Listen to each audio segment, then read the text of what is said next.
Olá, amigos e amigas, muito boa noite. Estamos iniciando o nosso Economia e Desenvolvimento aqui pelo canal 55 da TV Aberta e 11 da NET da sua TV Urbana.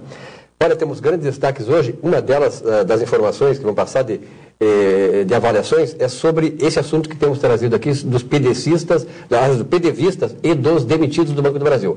A repercussão tem sido muito grande e nós vamos falar sobre isso, sobre essa denúncia deles de que é um confisco das suas aposentadorias. Também temos uma matéria lá na Arena do Grêmio e vamos descobrir o que é. Tem muita gente que não sabe o que é o Porto Seco, o que é de importante o Porto Seco para uma economia, para uma cidade como Porto Alegre. Mas vamos então de imediato ao segmento de opinião. Faz muito bem o governo ao propor uma redução nas taxas de juros ao mercado, fazendo isso como exemplo o Banco do Brasil e a Caixa Econômica Federal. Na verdade, o Brasil tem as taxas de juros mais elevadas do mundo. E aqui, claro, em decorrência disso, os bancos são aqueles que mais lucram. Por exemplo, para vocês terem uma ideia do spread bancário, que é a diferença entre o custo de captação dos bancos de dinheiro e de aplicação, desse spread, veja bem, apenas 35% representam o lucro líquido dos bancos. Eu pergunto para vocês, qual é a atividade econômica que você pode tirar 35% de lucro líquido hoje, no Brasil e no mundo? Aliás, as taxas de juros no Brasil estão envergonhando e fazendo com que os agiotas fiquem envergonhados verdadeiramente. O juro do agiota hoje, sabe quanto é que é? 5%. E dos bancos, 12% a 15%. Quem é, afinal, o agiota?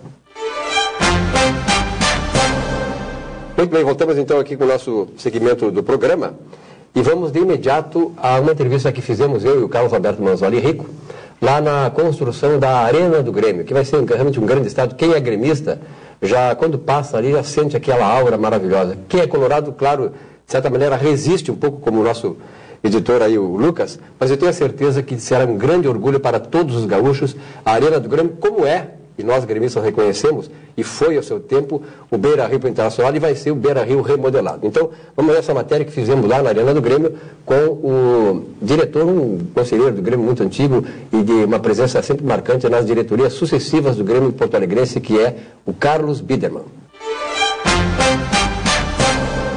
O programa está hoje aqui, nesta manhã, uma manhã de quarta-feira, no bairro Humaitá. Esse bairro que vai ser, eu não tenho a menor dúvida, o bairro mais importante de Porto Alegre a partir do final desse ano. Sabem por quê? Porque em dezembro inaugura a Arena do Grêmio, que está sendo construída aqui no bairro Humaitá. A Arena do Grêmio, que é o time maior campeão gaúcho de todos os tempos, o time mais conhecido no mundo do Rio Grande do Sul é o Grêmio, o primeiro time do Rio Grande do Sul a ganhar uma Libertadores da América, o primeiro time a ganhar uma Copa do Mundo de clubes, o Interclubes, em 1983, depois vieram outros clubes, ganharam aí há alguns anos atrás, mas o Grêmio foi o primeiro a desbravar a América e o mundo.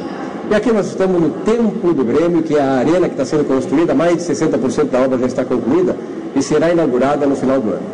E hoje nós estamos aqui junto de um grande gremista, ele é nosso apoiador no programa, que é o da PwC, PricewaterhouseCoopers, o Carlos Biderman. Carlos, prazer em conversar contigo aqui no Templo maior, né, do Grêmio. Vai ser. Vai ser, sim. Obrigado, senhor. Bom dia a ti, boa noite para os nossos telespectadores. Realmente, toda vez que eu venho aqui na Arena, é uma emoção diferente. A gente está vivendo essa realidade, que é essa obra magnífica, eu costumo dizer, e a emoção de estar aqui e ver o que está acontecendo em Porto Alegre e no Grêmio é uma coisa única, raríssima. Acho que a oportunidade que o Grêmio teve e a felicidade que nós gremistas estamos tendo de ter essa realidade que já é essa obra fantástica, ela é única. E nós podemos, enfim, talvez seja o fato mais importante da história do Grêmio, o fato de estar construindo esse estádio que vai ser modelo mundial, e nós podemos, no final do ano, estarmos aqui inaugurando esta nova casa dos gremistas, que vai ser realmente, como eu digo sempre, vai mudar o Grêmio de patamar. Talvez, enfim, a mudança do Olímpico para a Arena seja tão ou mais importante que foi a mudança da Baixada para o Estádio Olímpico. Só lembrando que na transição da Baixada para o Olímpico, nós ganhamos 12 campeonatos gaúchos, que era o campeonato mais importante da época, em 13 anos, logo depois da mudança. Se a gente projetar isso para a realidade do Grêmio atual e projetar isso para o futuro, isso vocês podem imaginar o que isso pode significar em termos do Grêmio e sua presença no cenário mundial de futebol a partir do ano que vem. Então, gremistas podem ficar, enfim, esperançosos, que eu acho que a vinda para cá, a vinda para esse novo estádio, vai representar o que está lá no nosso planejamento estratégico, que é o Grêmio na presença entre os maiores líderes do futebol mundial permanentemente a partir de agora. E depois tem mais uma coisa, nós estamos aqui no espaço do torcedor. Eu tenho certeza que o torcedor que quiser acompanhar um pouco a obra, ver essa obra monumental que está sendo erguida aqui no bairro Humaitá, pode vir aqui no espaço do torcedor do Grêmio, né? Tem uma lancheria aqui, quer dizer, tem a Grêmio Mania está aqui, já leva a camiseta nova do Grêmio, já leva uma lembrança do Grêmio, enfim. Mas, olha, eu senti como gremista, eu não sei se qualquer pessoa sente isso, mas eu senti um clima diferente, um astral extraordinário ao entrar aqui nesse espaço da Arena. E eu acho que isso que tu falaste muito bem, né, Carlos? Isso vai ser transferido para o time também do Grêmio. E a partir daí, como tu disseste, nós estaremos em outro patamar do clube, que foi o maior vencedor hoje de campeonatos fora do Brasil, o Grêmio Futebol Porto Alegrense. Eu não tenho dúvida disso. Quais são as grandes preocupações hoje, as oportunidades, mais do que preocupações, que existem hoje no Grêmio em relação à vinda do Olímpico para cá? Eu acho que a vinda do Olímpico para cá, tenho certeza, muito mais do que eu acho, dá uma oportunidade para o Grêmio se transformar não só como time de futebol, mas como clube. É certo que o Grêmio tem uma gestão já moderna, o Grêmio já tem uma estrutura profissional, com um presidente executivo, um CEO, que não é muito divulgado, mas ele está tocando as operações do dia a dia hoje, que é o Cristiano Kremer. O Grêmio tem uma diretoria executiva que já atua de uma forma independente e, vamos dizer assim, em relação ao Conselho de Administração. O Conselho de Administração tem atuado melhor como Conselho de Administração. Então, o modelo de governança que foi estabelecido pelo Estatuto, que eu ajudei a criar lá no princípio dos anos 2000, ele está efetivamente começando a funcionar. Isso está indo bem. Agora, os modelos de gestão, os processos administrativos e gerenciais, nós estamos trabalhando para dar ao Grêmio que tem de mais moderno no mundo, para que ele venha para a Arena com a sua estrutura administrativa, financeira, operacional, de TI, enfim, de recursos humanos, de uma forma muito mais eficiente do que ele tem hoje. Além disso, o Grêmio vai ser obrigado, Silvio, a conviver positivamente, eu diria, com uma entidade, que é a SPL, onde o Grêmio participa, a sociedade gestora da Arena, que é a sociedade do Grêmio com a OAS, que vai gerenciar essa obra em conjunto com o Grêmio, e essa sociedade está sendo criada a partir do zero. Então nós estamos ajudando essa entidade a se estruturar, a se formatar e começar a operar de uma forma totalmente nova. Então o Grêmio vai ter uma relação consigo mesmo diferente, moderna, e uma relação com a sociedade gestora, que vai gerenciar o estádio durante 20 anos, é uma relação totalmente diferente. E é uma relação que nasce de uma forma muito positiva, muito, enfim, harmônica. A relação do Grêmio com a OAS tem sido extraordinária, eu tenho acompanhado desde o início dessa relação, e é uma relação de ganha-ganha. Não existe disputa, não existe problema contratual, não existe dificuldade, existe só, enfim, a vontade da OAS e do Grêmio de fazer a melhor arena esportiva do mundo, tá certo? Então, os conceitos que estão sendo utilizados na estrutura da obra física, que são perceptíveis aos olhos das pessoas, dos gremistas, da sociedade toda que vier aqui visitar a arena, estiver presente na inauguração, são os mesmos conceitos que nós estamos levando para dentro, para trás das paredes, para que a estrutura gerencial administrativa do Grêmio e da sociedade gestora sejam de tal forma eficientes que possam dar o suporte para que o clube, em primeiro lugar, e o time, por consequência, possa atingir esse patamar que a gente estava falando há pouco. Aliás, tu tocaste na questão da gestão, e quando nós vimos para cá, o Carlos Alberto Rico foi superintendente do Sebrae, tu conhece muito bem, que é nosso comentarista e parceiro aqui no programa. Ele vinha exatamente centrando a preocupação dele, não a preocupação, mas a visão dele do ponto de vista da necessidade desse gerenciamento, né? Uma obra magnífica dessa, porque na verdade a Arena não é apenas um estádio de futebol. Ao entorno dela tem uma cidade, é algo, um complexo todo que movimenta pessoas, negócios, enfim, é uma infinidade, uma complexidade de outros negócios que mobilizam essa arena. Ou seja, quer dizer, hoje não tem um time de futebol, vai ter um clube e uma cidade em volta dele. Exatamente isso. Silvio, então, o que acontece? A gente conversava também um pouco, uma das grandes preocupações que a gente tem é o ambiente político que o Grêmio vive, que é um ambiente bastante difícil, bastante, enfim, conturbado, com alternâncias de poder, o que é ótimo, a democracia é isso, mas esse ambiente político, ele não pode interferir na gestão e no time, tá certo? Ele, claro que as estratégias mudam, os pensamentos mudam, mas por isso essa estrutura gerencial e administrativa e de governança que mantém uma estabilidade naquelas coisas que são básicas e funcionais e que não a cada 2 anos não se mude radicalmente de atitude em relação a esses processos, o que tranca durante 1 ano cada vez o clube, 6 meses antes, 6 meses depois, não acontece nada. Por isso a estrutura gerencial e administrativa que precisam funcionar permanentemente de uma forma muito adequada para que isso aconteça. Então, isso é o que está se querendo dar para o Grêmio. Claro que preservado a discussão política, preservado o embate político é fundamental na democracia, mas que essa alternância de poder, ela não afete os negócios do clube, os negócios da arena, que isso possa ser uma continuidade e que possa, enfim, permanecer funcionando de uma forma adequada, correta, para que o clube tenha essa qualidade que tanto se espera. Então, isso é o que está se fazendo em termos de arena. Pois é, enquanto nós estamos conversando com o Carlos Biederman aqui no espaço do torcedor aqui da arena, é complicado mesmo, porque a gente está aqui, já tem esse clima todo, e atrás aqui vocês estão vendo os monitores, mostrando um pouco do Estádio Olímpico, as conquistas do Grêmio, os gols do Grêmio, então vocês podem ver ali, ó, né, mostrando aqui a futura arena, mas tocando o hino do Grêmio, quer dizer, a coisa fica ainda melhor, né, Carlinhos? Eu não tenho dúvida disso, Silvio. Acho que um aspecto importante, Silvio, que vai enfim, acontecer, eu tenho dito, na minha avaliação, a arena vai mudar o conceito de assistir futebol. Enfim, aquele conceito que a gente tem hoje existente vai mudar. Para melhor ou para pior, não sei, mas que vai mudar, vai. E efetivamente, não há como negar a mudança de patamares de preços que existe no futebol hoje vai mudar. O interesse de pessoas de maior poder aquisitivo pelo futebol, por esse envolvimento com todo, como estava dizendo, ele vai trazer um perfil de público um pouco diferente aqui para a arena. Preservado, obviamente, é geral, preservado algumas condições, mas vai haver muito mais espaço para pessoas de poder aquisitivo maior, que hoje estão fora do futebol em função de segurança, em função da qualidade de serviço, qualidade, enfim, das instalações, mas essas pessoas voltam para o futebol e dão outro patamar de arrecadação. Por isso que eu acho que a arrecadação do Grêmio tende a se tornar muito maior do que era até agora, o que vai dar essa consistência e essa segurança para o Grêmio, enfim, se diferenciar em termos de futebol brasileiro. Uma outra coisa importante é que o associado fica inserido dentro do contexto como um todo. Não existe um espaço do associado. O associado está no contexto como um todo.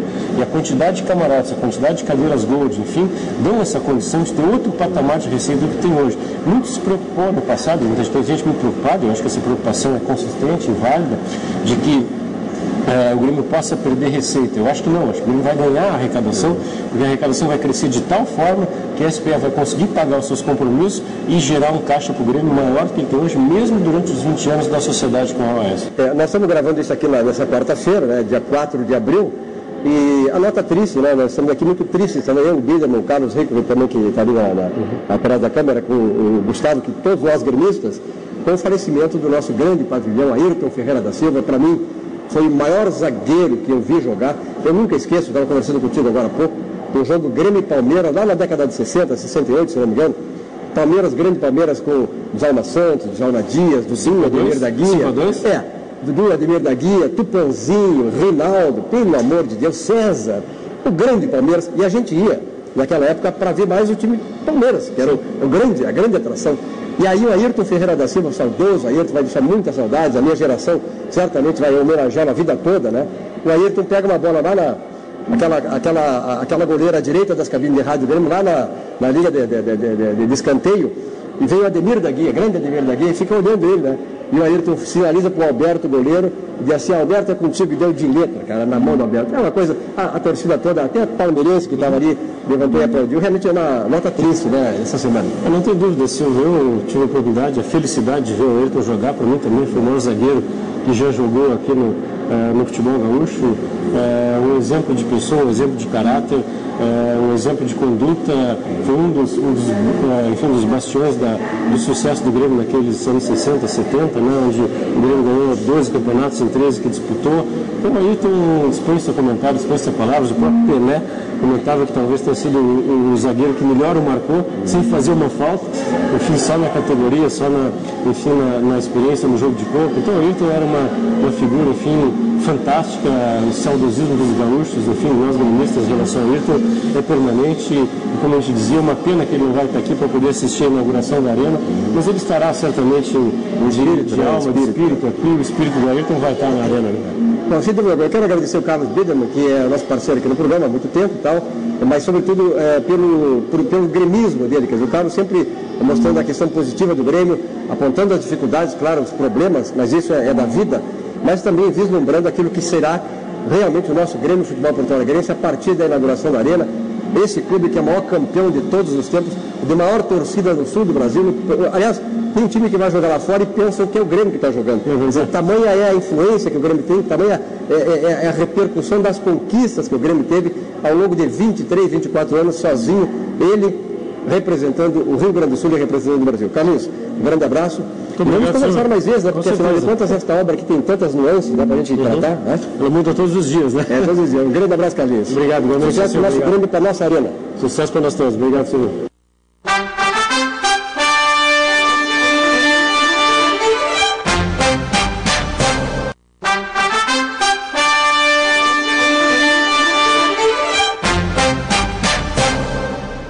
Muito bem, nesse segmento do programa, nós vamos apresentar para vocês uma matéria aí que eu também tive a oportunidade e o prazer de fazer, que foi lá no Porto Seco. Eu há muito tempo não ia na Zona Norte de Porto Alegre, e realmente a Zona Norte hoje, claro, ela esgotou aquele limite de crescimento urbano, e o crescimento de Porto Alegre nessa área vai se dar na Zona Sul, mas de qualquer maneira a Zona Norte é uma grande cidade dentro de Porto Alegre. E muita gente não sabe o que é o Porto Seco. Vamos descobrir, para quem não sabe, o que é, e a importância do Porto Seco para a cidade, para o Estado e para o país. E, casualmente eu estou na área do Porto Seco, quase 1.000 hectares ocupado aqui pela Porto Seco, que é presidida pelo nosso amigo o Afrânio Killing, que está aqui do meu lado. Afrânio, mas vai no programa, né? Todo prazer é meu. Fazia horas que ela estava tentando conversar. Fazia horas que nós estávamos conversando, mas problema de agenda. Mas é um prazer estar aqui no teu programa. Pois é, e eu estava falando que a Zona Norte mudou Porto Alegre, né? Porque eu moro na frente do Beira-Rio, tenho esse karma na minha vida. Gremista morar na frente do Beira-Rio. E eu vou muito para a Zona Sul. Nós até gravamos o programa muitas vezes lá na Rio Carreiro, faremos isso aí amanhã. Então a minha zona de circulação é a centro para a Zona Sul e nunca para cá. Então eu não conhecia essa zona para cá? Não conhecia e fiquei admirado. Isso aqui mudou Porto Alegre, né? Mudou Porto Alegre. A história do Porto Seco, ela deve ter mais ou menos uns 40 anos, pouco mais, quando senti a necessidade de concentrar um local para que todas as empresas de transporte fizessem o entreposto, né? E elas estavam no 4º distrito. E a exemplo de São Paulo, o movimento maior, na realidade, começou em São Paulo, quando na Vila Maria ali, as empresas precisaram sair da Vila Maria para ir para um local, porque a cidade cresceu muito. Um exemplo que todo mundo conhece é o aeroporto de Congonhas. O aeroporto de Congonhas, ele foi construído muito longe de São Paulo, e depois a cidade cresceu em volta e o aeroporto se tornou muito grande. Aqui em Porto Alegre, o Porto Seco hoje criou uma cidade em volta. Né? Nós temos uma cidade em volta, então valorizou muito o Porto Seco. É verdade. Então aqui, o que é? Porque tem muita gente, a gente conversa, olha, eu mesmo para alguns amigos, eu fazer uma matéria lá no Porto Seco, mas o que é o Porto Seco? Quer dizer, a gente conhece, mas tem muito telespectador que até por questões assim de não ter oportunidade, né, pouco ouvir falar, o que é o Porto Seco? O que é esse instrumento que vocês têm chamado Porto Seco? Na realidade, se deu origem a esse nome porque aqui se concentram todas as empresas, a maior concentração de empresas de transporte de Porto Alegre está aqui no Porto Seco. Então o Porto Seco ele recebe todas as carretas com mercadorias vindo de outros estados, e aqui é feito um entreposto. Eles descarregam e aqui nós carregamos caminhões menores para que eles possam entrar na cidade. Então, se deu o nome de porto, como se fosse um porto, como chega e sai um porto, só que um porto seco, porque aqui nós não temos o mar, não temos o rio, mas é um entreposto. É uma coisa interessante que o Afrânio está falando, que é essa questão assim de ser um entreposto em que os grandes caminhões, as grandes carretas, que não podem andar na cidade, por exemplo, o centro de Porto Alegre, até o meu carro tem dificuldade, às vezes, de entrar em determinadas ruas, de fazer contorno. Tá certo. Imagina uma carreta. Imagina uma carreta. Então, realmente é assim que funciona. Aqui o pessoal chega aqui, descarrega, vai para os caminhõezinhos, caminhonetas, enfim, esses carros, como é que chamam esses carrinhos? Os carrinhos menores. Menores, né? Os carrinhos pequenos de entrar. Que tem agilidade, tem mobilidade, tem. Nós temos o toque, o toco, as carretas. Então são os caminhões menores, os tocos, que são caminhões com um eixo só, que podem fazer uma curva, podem entrar dentro da cidade, fica mais fácil. Bom, naturalmente que o pessoal que está aqui em Porto Seco e tal, caminhões grandes, peso, né? Ruas, obras viárias. Naturalmente que esta região, ela exige um cuidado maior, digamos assim, com a pavimentação. Porque, olha, eu estava aqui agora há pouco chegando aqui, não para de chegar caminhão e sair caminhão. E aqueles pesos enormes, milhões de toneladas. E isso aí é preciso que o sedimento da viário seja compactado. Como é que essa avenida aqui, a Plínio Crefe, foi preparada para receber uma carga muito grande. É como um aeroporto, né? A pista de avião, né? Exatamente. Ela tem uma carga de concreto muito grande e ela foi preparada. A grande dificuldade que nós temos aqui ao redor do Porto Seco é que desde o início do Porto Seco, há mais ou menos 25 anos atrás, foi prometido pelo poder público um acesso direto daqui na Freeway. Infelizmente, nós não temos esse acesso. Então, algumas carretas hoje andam por meio das ruelas e vão quebrando exatamente isso que está dizendo. Então, aqui a pista é muito boa, ela foi preparada e esse local aqui foi preparado para as empresas de transporte. Fernando, a tua experiência na Zona Norte de Porto Alegre, quer dizer, aqui eu vejo assim, não só o Porto Seco aqui com toda essa demanda que vocês têm, essa ocupação da área por todas as questões específicas do que seja o Porto Seco, esse entreposto. A Zona Norte, me parece, assim, eu que fazia muito tempo, como eu disse no começo, que não vinha aqui, ela já esgotou a sua possibilidade de crescimento ou não? Eu acho que está no gargalo, né? Nós temos um problema aqui de infraestrutura, nós precisamos melhorar. Nós temos tido reuniões com o prefeito, com o secretário Nagelson, que tem nos ajudado muito aqui, no sentido de criar uma infraestrutura e dar apoio, mas ela está no gargalo. Agora vocês vão ter que falar com o Omar Ferri, né? Porque o Nagelson vai concorrer. Vai concorrer, exato. E vamos falar com o Ferri. E casualmente está assumindo hoje. É hoje, então, Júnior. Tá, então um abraço para o novo secretário. Que, aliás, como o Nagelson são dois guris, a gente diz assim, já experientes, né? E que tem sensibilidade para tocar o barco. Mas eu te pergunto uma coisa seguinte, nós, Porto Alegre, está assim se encaminhando para aquelas grandes obras que vão transformar a capital gaúcha. Eu digo isso quando eu vejo, por exemplo, a Arena do Grêmio, a remodelação do Internacional, a Ponte do Guaíba, a segunda Ponte do Guaíba, a estrada, aquela que vem lá, a rodovia do Parque, que vem lá da região de Novo Hamburgo para cá, que vai chegar na Freeway, vai fazer todos aqueles contornos. Eu passei lá outro dia e disse, pô, o cara que se perde aqui vai fazer a volta lá em Uruguaiana. Vai voltar, já se perdeu, vai ter que ir lá em Uruguaiana para fazer a volta. Porque é muito braço para cá, entra para cá, sai para lá. E quem vem de avião já nota esta grande diferença que existe na questão de infraestrutura da cidade. Porto Alegre vai ficar bonita, né? Vai ficar muito bonito. Eu acho que com essa questão do Cais do Porto também, Cais do Porto, eu preciso só convencer o prefeito para que a gente faça. Aí Porto Alegre vai ficar completo. Quando ele conseguir fazer o nosso acesso norte aqui, a nossa saída, que é uma obra muito importante também. Mas sem dúvida, Porto Alegre está caminhando por uma questão, a infraestrutura dela vai melhorar muito.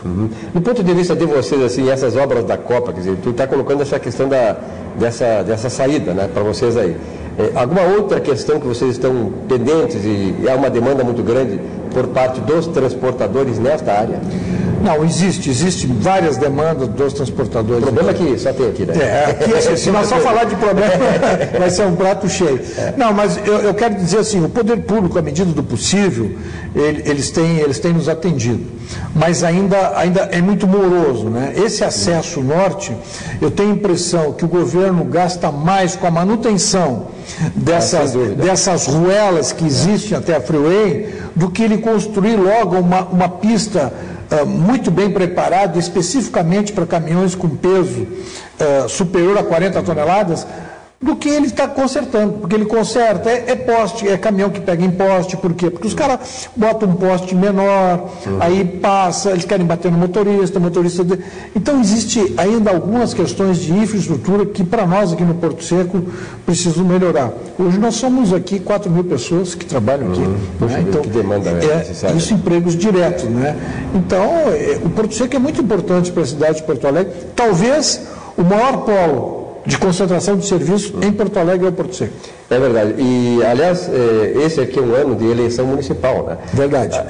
Eu, como jornalista, já tenho mais de 35 anos de atividade, não só aqui no Rio Grande do Sul, mas fora daqui, e a gente sabe, né? Eu também já andei metido na política, então a gente se decepciona um pouco, por quê? Porque os políticos, em campanha, eles prometem certas coisas. Tá? Eu nem vou entrar em detalhes aqui, mas se prometeu que ia se dar o piso aos professores, eu vi, tem vídeo, e depois se esquece. Não é só isso, quer dizer, não é só esse joguinho que acontece. Então é muita promessa, mas eu acho que realmente num momento como esse, e dentro do contexto que Porto Alegre está vivendo hoje, ou seja, de grandes transformações, né, e vai ser necessário fazer essa obra, eu acho que é o momento de vocês trazerem os candidatos aqui, de repente fazer um debate sobre isso. Não, sem dúvida, nós vamos trazer os candidatos, em outras épocas nós já trouxemos, e é praxe da nossa entidade, né, a qual eu estou presidindo, que eles venham aqui, né, e que possam dizer por que querem ser prefeito de Porto Alegre, o que eles querem fazer, isso é muito bom. Os vereadores também, de que maneira eles pretendem ajudar, e nós vamos ouvi-los, né? Vamos ouvi-los e, inclusive, a nossa comunidade aqui participa, e nós sempre deixamos a entidade aberta, e aí nós reivindicamos essas questões nossas, né? Quer dizer, a parte de vocês fazem, né? Nós fizemos. Isso é importante, né? Eu acho importante porque essas entidades como o Porto Seco, nós temos assim, o Sulpetra, meu patrocinador, que está muito tempo comigo, o CETSERVIS, então são entidades como o Porto Seco, que elas têm uma importância transcendental na vida de todos nós. Quer dizer, quem é que não passa aqui? Quem é que não usa isso aqui? Quem é que, por exemplo, não usa, não ocupa-se, né, de certas coisas, da maioria das coisas que são transportadas? Nós vivemos num país rodoviarista. Eu te diria mais. Tudo, né? Para tudo que tu olhar, desde de manhã cedo, quando tu levanta, tudo que está lá chegou num caminhão. Esses dias eu fui num shopping em Porto Alegre, e quando eu fui chegando no shopping, tinha um caminhão parado na rua fazendo descarga. Eu mesmo que trabalho no ramo, reclamei daquele caminhão que estava no meio da rua. Né? Como usuário, eu reclamei. Claro. Só que, imagina, esse shopping, ele tem umas 200 lojas e não tem doca para caminhão. Quer dizer, a descarga é feita na rua. Agora eu pergunto, como o poder público aprovou um shopping que não tem um local específico para os caminhões para descarregar? Então eles pensaram num shopping, fizeram vagas de estacionamento, muitas, para que todos nós fôssemos comprar, e esqueceram de pensar como a mercadoria vai chegar. Essa complexidade urbanística, ela não é muito distante, ela é mais recente. Né? E os problemas vão se agravando, então começa a pensar nisso. Tá? A questão da mobilidade urbana ela é muito complexa, né? É verdade.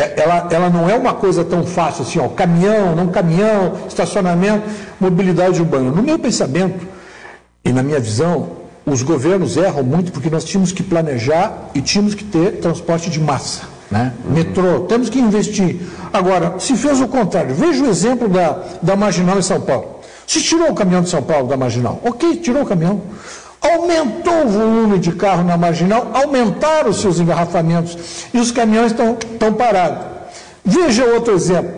Os caminhões que vêm do Rio de Janeiro, eles param ali em Guarulhos, no acostamento. 10 horas, eles só podem entrar depois das 10. Então eles vêm vindo do Rio de Janeiro e vão parando no lado direito de toda a extensão da pista até depois do aeroporto de Cumbica ali. Aí o governo municipal de Guarulhos, não, nós vamos proibir aqui também os caminhões de parar. E levantaram esse movimento para parar os caminhões. Aí eu te pergunto, bom, se Guarulhos proibir, os caminhões vão parar onde? Vão para Arujá. Arujá vai proibir também. Aí eles vão para o Rio de Janeiro, ou seja, não vão poder circular. Então, é alguma coisa que não se pensou muito. Porque quando tu tranca, por exemplo, a água, né, tu tranca ela acha um outro buraquinho e vai embora. Ela acha facilidade para se pescar. E os caminhões precisam circular. E nós hoje em São Paulo, quando temos que usar o anel, nós fizemos 100 quilômetros às vezes a mais. E esse custo vai direto para a população. E desejar a ti, Fernando, sucesso cada vez mais aqui no Porto Seco. Silvio, muito obrigado. Prazer tê-lo aqui e volto sempre que puder. Vai ser, sem dúvida alguma, outra oportunidade, porque nós enfatizamos muito no programa a questão da infraestrutura e vocês estão, dentro de todo esse processo aí, são uma parte importante. Obrigado.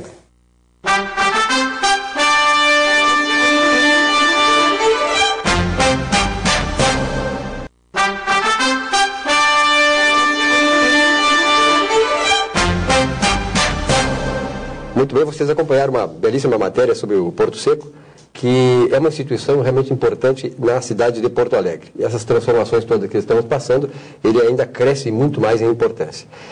Bom, eu vou chamar agora o comentário do Germano Rigoto, que é um oferecimento aqui da Aracruz Celulose. A Aracruz Celulose que vem colaborando com o desenvolvimento do Rio Grande do Sul há mais de 40 anos. O Germano Rigoto que fala hoje sobre a crise internacional e aquilo que está sendo proposto pelos países integrantes do BRIC, Brasil, Rússia, Índia, China e África do Sul. Vamos acompanhar então o comentário dele.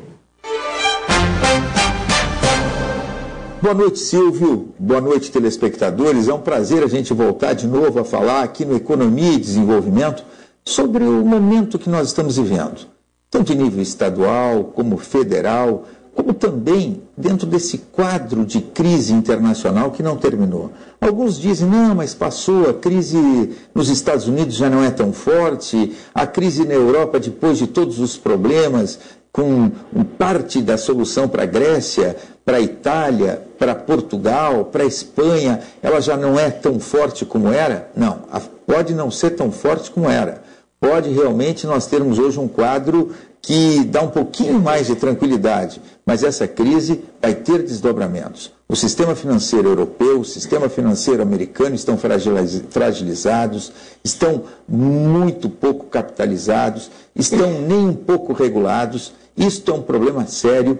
O problema do déficit fiscal, da dívida desses países da Europa e dos Estados Unidos não está resolvido, nem perto de resolvido. Nós temos um quadro de agravamento do déficit fiscal e da dívida desses países. Então, tudo isso é fator para que a gente possa ter aí uma situação de desdobramentos com consequências piores, tanto internacionalmente como reflexo no mundo inteiro e chegando inclusive no Brasil. Tá?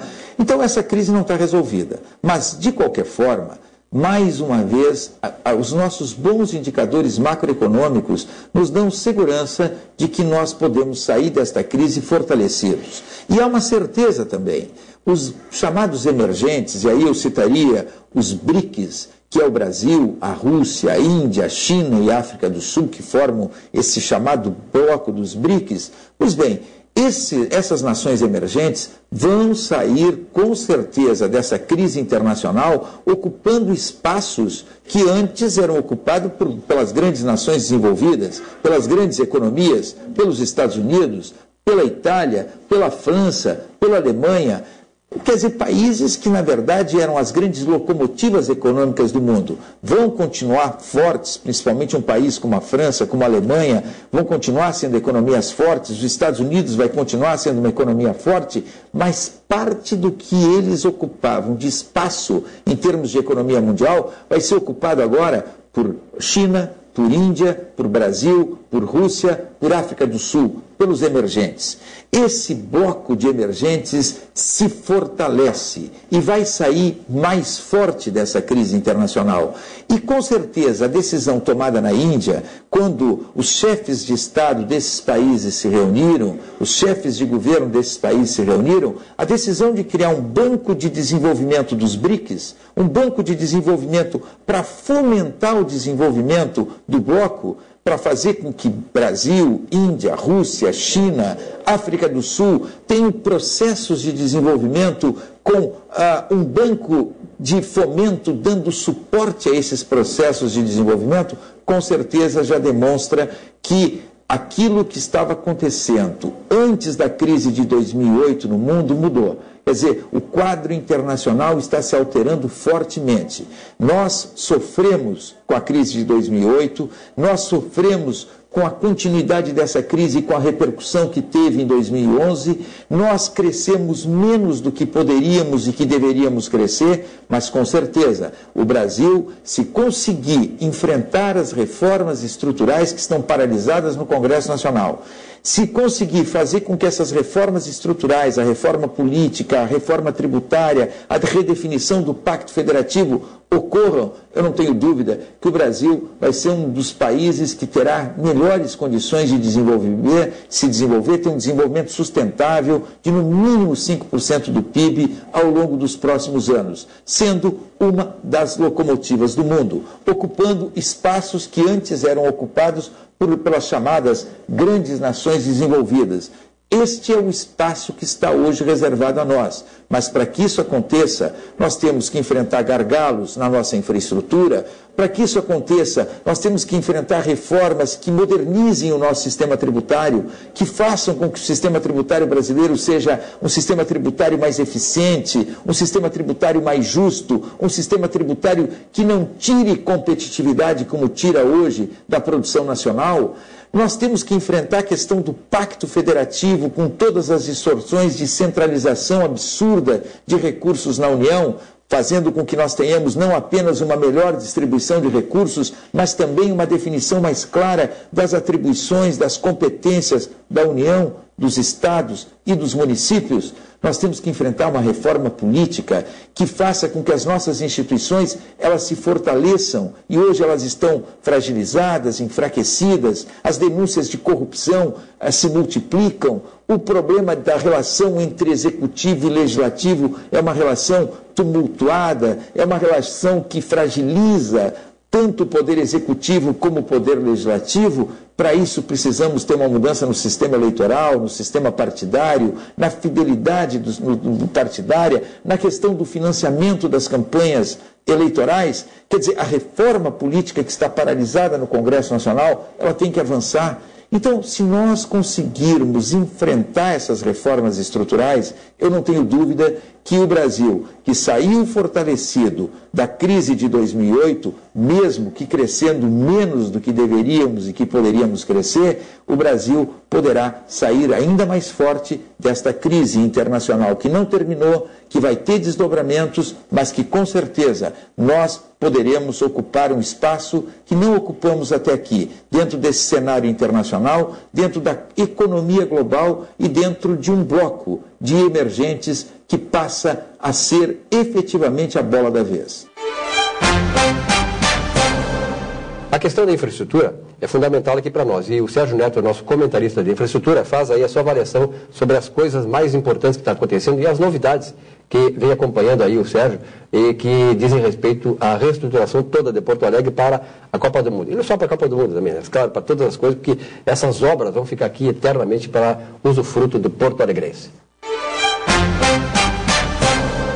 Pois é, Silvio. O nosso comentário de hoje é sobre uma notícia boa. E notícia boa nós trazemos aqui no nosso comentário. Canoas está anunciando hoje a construção de uma plataforma logística na BR-386, próximo da BR-448 e próximo da BR-116. É um grande anúncio para o Rio Grande do Sul, porque eu me lembro que há 4, 5 anos atrás nós levamos uma proposta ao então governador Rigoto, quase no final do seu mandato, para que a Espanha construísse uma plataforma logística na região de Canoas. É uma área estratégica, tem um entroncamento ali com o Rio dos Sinos, tem um entroncamento ferroviário e tem um entroncamento rodoviário. Tudo que precisa uma plataforma logística para desenvolver o seu trabalho muito bem. Pois o prefeito de Canoas, Jairo Jorge, traz agora essa plataforma para Canoas, com uma previsão de 3.500 empregos diretos e mais de 7.000 empregos indiretos. Isso é uma boa notícia para o Rio Grande do Sul, porque habita uma área importante, traz um desenvolvimento aí muito grande, porque serão investidos 210 milhões de reais na construção dessa plataforma, e só pela geração de emprego já se pagaria o empreendimento. Então a gente vê que na realidade o governo Jairo Jorge de Canoas, apesar de ser PT, não tem aversão ao lucro, não tem aversão a grandes investimentos empresariais privados. Esse é o nosso comentário de hoje. Até o nosso próximo programa. Bom, o programa está aqui no centro de Porto Alegre. Nós estamos nas dependências do Hotel Embaixador. O Hotel Embaixador que, aliás, há mais de 10 anos, nas nossas investidas, nossos programas televisivos, sempre esteve conosco. O Hotel Embaixador, que é uma grande grife da hotelaria de Porto Alegre e do Rio Grande do Sul. Nós estamos aqui para dar o pontapé inicial, um projeto que nós temos já investido nele há bastante tempo e que começou em fevereiro, que é este programa que você assiste. Um programa que é focado no marketing, infraestrutura, meio ambiente, gestão empresarial, nessas coisas todas que são da área econômica, mas que dizem respeito às nossas vidas, né? Quem é que vive sem o marketing pessoal hoje que seja, né? Então o marketing é importante, é por isso que nós estamos dando esse pontapé inicial, trazendo uma pessoa especializada na área do marketing, que ficará responsável pelos comentários aqui no programa. Nós temos, por exemplo, o comentarista Germano Rigoto, ex-governador, né, que fala sobre economia, o Sérgio Neto, que é presidente do CETSERGS, que nos fala sobre infraestrutura, o Carlos Alberto Rico, que fala sobre gestão empresarial, o Rico que foi superintendente do SEBRAE, e mais do que isso, o Rico foi o criador da Mercopar. A Mercopar hoje é uma grife mundial, e Caxias do Sul é uma cidade que foi antes e depois da Mercopar. Para falar sobre marketing, nós trouxemos a Jéssica Oliveira. Jéssica, prazer em tê-la aqui no programa, né? Prazer. Agora como companheira e responsável por essa área. Vamos contar um pouquinho, para quem não conhece, eu já conheço, mas quem é a Jéssica Oliveira? Bom, Silvio, eu comecei minha carreira muito cedo. Meu foco sempre foi marketing. Eu sou formada em publicidade e propaganda com ênfase em marketing. Fiz uma especialização em São Paulo. E hoje estou cursando um mestrado. Então, assim, sempre focada na área de marketing. Eu adquiri experiência muito em grandes empresas de produtos e serviços, tenho experiência a nível nacional e hoje estou num segmento um pouco diferente, que é uma área de consultoria. Bom, o que eu quero abordar aqui, né? Pois é, isso que é importante, quer dizer, do ponto de vista do telespectador, né, que é um telespectador segmentado, quer dizer, nós não somos hoje um programa do grande público, mas sobretudo aquele público que tem um foco especial, o executivo, o empresário, o universitário, aquela pessoa que está interessada realmente nos grandes assuntos relacionados com marketing, com economia e tal. O que esse telespectador poderá assistir, poderá absorver do conhecimento da Jéssica? Então, eu quero atuar de uma forma bem ampla no marketing. Marketing já é um assunto em si muito amplo, né? Ele acaba atingindo toda a empresa. E o grande erro é isso, é departamentalizar o marketing. A maioria das empresas, independente do porte da empresa, acabam departalizando e achando que é só responsável pela pessoa do marketing fazer com que isso aconteça. Eu acho que a principal mensagem que eu quero passar aqui, sim, demonstrar exemplos práticos do uso das ferramentas de marketing, né? Tentar levar um pouquinho do conceito correto, porque muita gente usa erroneamente, né, a palavra marketing para falar como sinônimo de propaganda ou publicidade. Então, levar esse conhecimento e sim exemplos práticos e com certeza sempre trazendo o mercado, região sul, né, que é o nosso mercado, exemplos daqui, e tentando trazer cases de sucesso ou até mesmo de insucesso para mostrar para o público como que a gente pode atuar na nossa empresa no dia a dia, né? Que eu acho que é a grande dificuldade. Livros é o que mais tem por aí, só que a grande dificuldade das pessoas é trazer para o dia a dia do seu negócio esses exemplos que eu quero compartilhar com todos. E sobretudo num programa como esse que tem essa abrangência, né? E foca exatamente nesse público que é interessado nisso. Porque nós sabemos que o pequeno empresário hoje, o pessoal fala em marketing, isso não é comigo. Claro que é com ele. Muitas vezes o cara está uma situação, um processo de falência, né, de extinção da empresa, exatamente porque não dá atenção para esses instrumentos. Bom, então é isso aí, está aí apresentada a Jéssica Oliveira. Seja bem-vinda e tenha certeza que nós estaremos muito satisfeitos contigo, eu sobretudo que sou o diretor do programa e tal, mas nós somos uma grande equipe, né, que está cada vez mais se formando, se consolidando, e a partir da semana que vem, então, vocês terão comentário em todas as nossas edições, que aliás é domingo à noite, das 22 às 23 horas, e temos uma reprise aos sábados, às 11 horas e 30 minutos, aqui na sua TV Urbana, canais 55, da TV aberta e 11 da NET. Então, seja bem-vinda, Jéssica. Obrigado. Obrigada. E aqui de volta ao estúdio, comentário então do Carlos Alberto Manzoli Rico. E aí, Rico, qual é a novidade para hoje? Um tema que está sendo extremamente palpitante dentro de Porto Alegre é a questão das sacolas de supermercado. Essa semana houve, inclusive, um evento promovido pela Agas e eu tenho visto que a Agas está conduzindo com muita lucidez esse assunto, porque ela está fazendo uma profunda avaliação da questão, né, porque essa questão da sacolinha de supermercado envolve uma necessidade e uma mudança de cultura muito grande.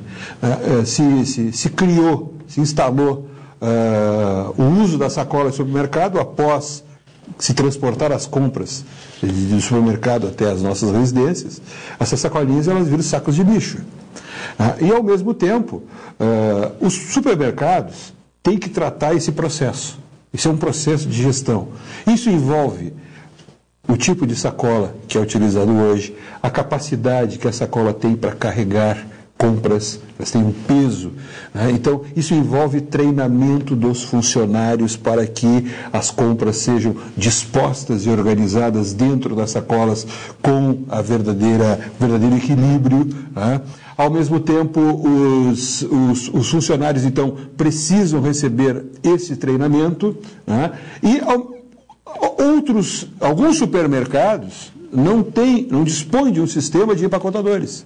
Então, existem processos que precisam ser tratados dentro de um tema de gestão, e a Agas está analisando esse assunto, que eu acho que poderá, inclusive, vir a ser um tema de nós termos, num próximo programa, Silvio, convidarmos Aliás, o Longo convidado era para estar aqui hoje. Exatamente, para vir ao nosso programa, para que a gente possa tratar desse assunto que vem sendo conduzido com muita lucidez, ao contrário do que foi feito lá em São Paulo, que lá andaram tomando medidas um pouco radicais, porque isso envolve um fomento de uma mudança de cultura. Usar sacolinha de tecido que vai e que vem, isso vai envolver uma mudança de cultura. E acho que isso aí envolve também uma grande oportunidade para supermercados e fornecedores criarem um marketing em cima disso e que venha trazer benefício ao consumidor. Era isso. Benefício ao consumidor e à economia, de modo geral, claro. E o meio ambiente, obviamente. Que é fundamental a partir daí. Exatamente. Vamos um rápido intervalo e voltamos em seguidinha para o último bloco aqui do nosso Economia e Desenvolvimento. Já voltamos.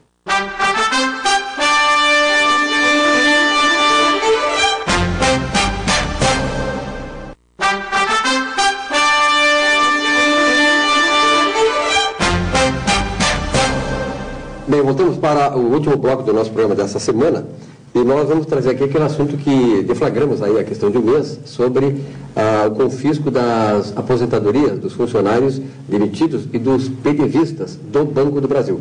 E aqui estão hoje nos visitando o Fernando Torres, diretor lá da UPD. Tudo bem, senhor. Prazer em tê-lo aqui pela Prazer é nosso. E o presidente, né, o Ari Tuné.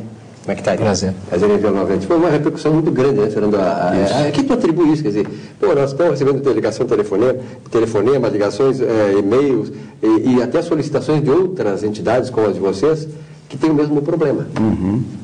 Certamente, Silvio, o problema tomou essa repercussão porque ele extrapola as questões que envolvem os PDVistas e demitidos do Banco do Brasil. Sem dúvida. E vai ao encontro das preocupações de milhares, eu diria milhões de trabalhadores que hoje precisam se preocupar com suas aposentadorias, com o seu futuro, né? E esses trabalhadores ou participam de algum sistema de previdência privada já, ou vão vir a participar, porque essa é uma tendência mundial, o Brasil não vai ser diferente.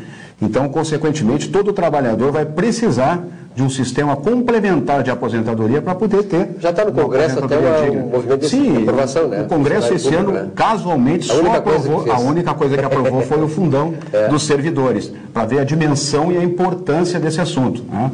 Então, os trabalhadores hoje, eles acabam se preocupando muito com isso, e essa questão que envolve os PDVistas e demitidos do Banco do Brasil, ela não pode significar e não pode prosperar e não pode passar para o sistema algum tipo de inconsistência, de desconfiança, alguma coisa que não ficou bem resolvida. Né? O sistema de previdência é um sistema de longo prazo, as pessoas depositam, as pessoas fazem sua poupança para aposentadoria em 20, 30 anos, Silvio, e esse é um sistema que não admite 99,9% de segurança e de certeza. 100%. Tem muita gente, tenho certeza, tem muita gente que está nos assistindo que nem sabe como é que funciona, digamos, um plano de previdência patrocinado, como é o caso de vocês. Como é que funciona isso? Porque ele tem algumas especificidades. Algumas nuances um pouco diferentes. Né? Diferentes. Eu vou tentar, numa linguagem bem simples, bem didática, né, esclarecer para o trabalhador que está nos assistindo como funciona um plano com a condição privada patrocinada. Tá? Esse tipo de plano, ele na verdade contém três 3 pilares, 3 agentes, tá? E esses 3 agentes, eles são os únicos que estão inseridos no sistema, tá? O primeiro agente é a empresa administradora. No nosso caso, a Previ. Tá? A empresa administradora é a empresa onde os recursos dos trabalhadores são depositados para as suas futuras aposentadorias. Qual é a função dessa empresa? Administrar esses recursos e garantir a aposentadoria daquelas pessoas para as quais os recursos foram depositados, ok? Podemos fazer uma analogia, assim, mal comparando a uma empresa de consórcio, né? Todo consorciado vai lá, paga seu valor e a empresa de consórcio administra, recebe por isso uma comissão, né? Um percentual. A taxa de administração. A taxa de administração, exatamente. E os recursos são garantidos para uma entrega de um bem, seja um automóvel, um imóvel. É a mesma coisa, só que no caso da Previdência, na empresa de Previdência, o bem é uma aposentadoria. Portanto, Silvio, esses recursos não podem pertencer a essa empresa. Seria uma incoerência. Você compraria um consórcio, se lá no meio do consórcio a empresa administradora dissesse, bom, agora eu vou lhe tirar fora e a maior parte desses valores são meus. Ninguém compraria. Então, a empresa administradora não pode ser dona dos recursos. A segunda empresa que compõe esse trio, vamos dizer assim, de agentes num sistema de aposentadoria privada patrocinado, tá? É o patrocinador. No nosso caso, o Banco do Brasil. Poderia ser a Caixa Econômica com o FUNCEF, poderia ser a Petrobras com o Petros, tal. No nosso caso, o Banco do Brasil. Tá? O patrocinador é aquele que desconta um valor do seu funcionário e agrega mais um valor e deposita àquela primeira empresa que nós falamos, que é a administradora, no caso a Previ, para que aquela empresa administre os valores que estão sendo depositados em nome dos seus funcionários e para a aposentadoria dos seus funcionários. Também não pode, por lei, ser dono desse dinheiro, por quê? Porque ele recebe incentivos fiscais para isso e também porque senão nós estaríamos incentivando a demissão em massa, né? Qualquer empresa que colocaria funcionários durante 20 anos no plano de previdência, demite e depois se apropria desses valores. Pois é, o presidente está aqui também, o Ari Tomé. Presidente, o sistema de previdência privada no Brasil, ele funciona assim como, por exemplo, um país que digamos assim, o ícone disso é os Estados Unidos. Funciona como lá? Países europeus e tal? Não, ele deveria funcionar, mas não funciona. Porque quando foi na década de 70 que o governo militar implantou nesse sistema, porque nos Estados Unidos a grande poupança interna americana é baseada no sistema de previdência privada deles, principalmente das empresas públicas. Certo? Os Estados Unidos têm 4 trilhões de dólares em sistema de previdência das empresas públicas. O Brasil tem 650 bilhões de reais. Certo? Quando esse sistema foi trazido para cá, a ideia era que funcionasse da mesma forma, aonde o agente... Os 3 agentes indicados pelo Fernando aqui, o patrocinador, o patrocinado e a empresa administradora, certo? Desses 3, lá nos Estados Unidos, no Canadá, na Europa, o principal agente, certo, é o patrocinado, é o participante.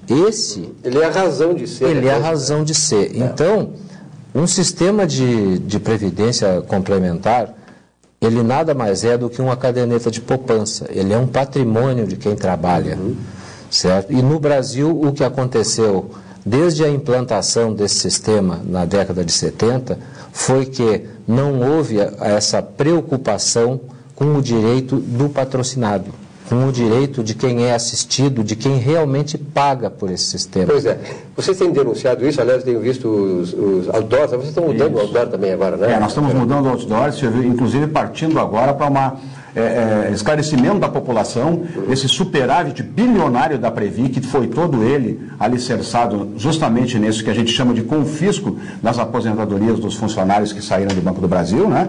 Então esse aqui, ó, em primeira mão, a gente está mostrando o próximo outdoor que vai estar espalhado em Porto Alegre, já mostrando para todo trabalhador, para todo que participa de um plano de previdência, que esse superávit de bilhões da Previ, na verdade, ele foi originado num confisco das aposentadorias de seus participantes. E isso tem que ser reparado sob pena de colocar, como eu disse, o sistema todo sob suspeita. Bem, nós temos recebido aqui muitas manifestações em relação a esse assunto que nós levantamos aqui. Tenho certeza que a repercussão na grande imprensa vai acontecer, logo vai acontecer. Certamente. Dizer, não que nós não sejamos também uma grande imprensa. Não, mas é que a abrangência é muito grande do assunto. A abrangência é muito grande.